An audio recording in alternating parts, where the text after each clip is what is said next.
Itsura mo. Sige po, isa lang. Ay, isa lang. Yan na.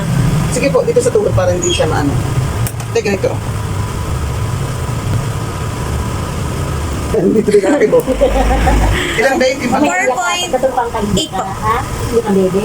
Ang natulog ka. 500 to din.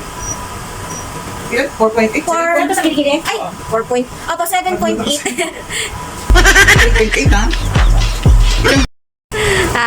Diyan ka kay Lola. Wag mo hawakan yung mukha man, nakatingin naman. Bibi, isa! Isa! Hello. Ito ba rin mama is mama siguro? Hello, be. Sinain ka rin ma? Oo. Ito na. Kumain naman ako eh, kasi grabe traffic. 30 yung list na kami dun. Hi. Para ko napapagay.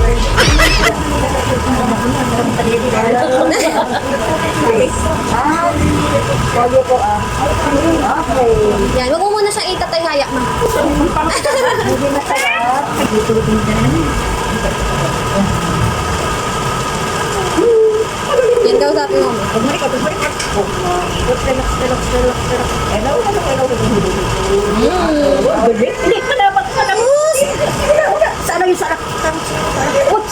Isang iyak lang yan, mamaya wala na yan. Kabila. Ay, Sana lang. Hawak po dito ba ganun? Next Wednesday, next Tuesday, patayin na lang tayo. next week po. Okay po. Tuesday pa lang papunta. Pneumonia po, no?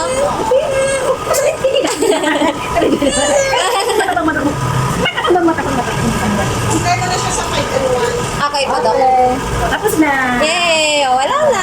Parang wala lang. Nagula lang. MM at first. Lang. Ito nga pala yung bunso ko kapatid na makapogi. Ito ah. Ayan nga pala yung bunso ko kapatid na makapogi.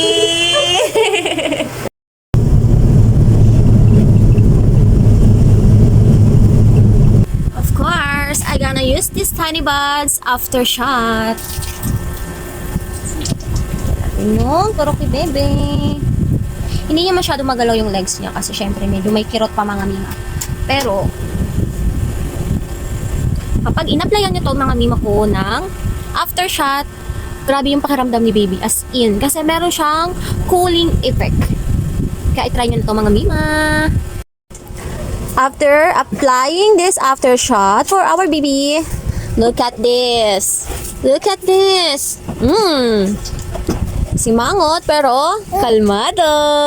Kalmado ang bebe. Hindi masakit. Na double shot na naman yan. Ito. Ayan. And ayun. Kalmado ang bebe.